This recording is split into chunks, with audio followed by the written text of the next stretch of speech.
start with some very tragic breaking news this morning. Amanda's here with that.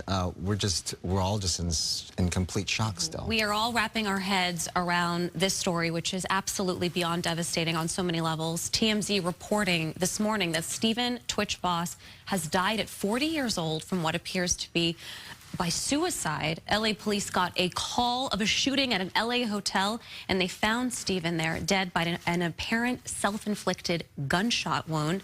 He leaves behind his wife of 9 years, Allison Holker, and 3 children.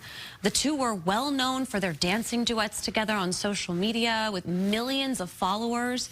One of the loveliest couples, we were all saying in the commercial break, in the industry.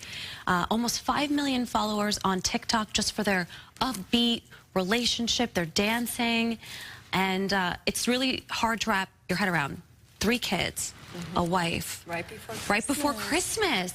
Right before Christmas.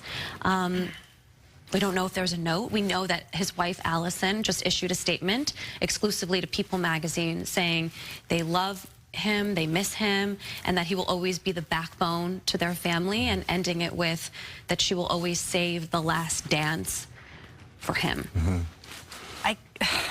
I keep thinking it's wrong, Me too. you know, and keep going back to look because it's just very hard to digest. Yeah. We say this often when something like this happens and it's someone bigger than life and someone who seems to have it all. Yeah. And you're like, well, how did we not see that? Or Right. what was going on that led you to this point? Right. Answers that we don't have right now, but I'm just devastated for them, and also because we hear he's been a guest here on GDLA a number of times. We got to know him on a personal level. Yeah. You know, Bob, you were saying he did come across, and he seemed to be one of the most humble, kindest people. Absolutely. I think that's one of the reasons why it's hitting us in a different way, is when you feel like you know somebody and you feel like you know them. He just emoted so much positive energy. He did. He and his wife, right? And they were for over a decade. Yeah. He was on So You Think You Can Dance. I interviewed him right when they got married. Right. They've always been consistently happy on the on the surface. Bringing so much joy to people through their dancing. So much joy. So incredibly talented and funny. And if you even talk to, so humble is the other thing. If you talk to people who are in the studio who are not on air, you know, like they were so nice to everyone here.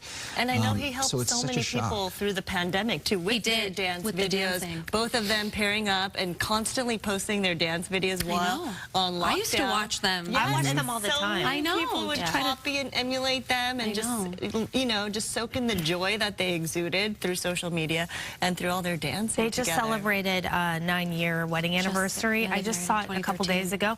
I just went because, you know, oftentimes when things like this happen, you go to Instagram to see what was the last post and what did they say and what were they doing. Were there any signs? Right, and I'm just so confused. We obviously are going to wait to see if there was a note, if there was an apparent reason for this. You know, his talent was just limitless. He not only was a dancer, he took the reins as executive producer when the Ellen Show went through all those changes. He understood production. Him and his wife co-hosted the Disney World Fairy Tale weddings. They were that picture-perfect couple, as it seemed, and they gave so many of us hope. She said in her statement to People that he was an inspiration, and he truly was.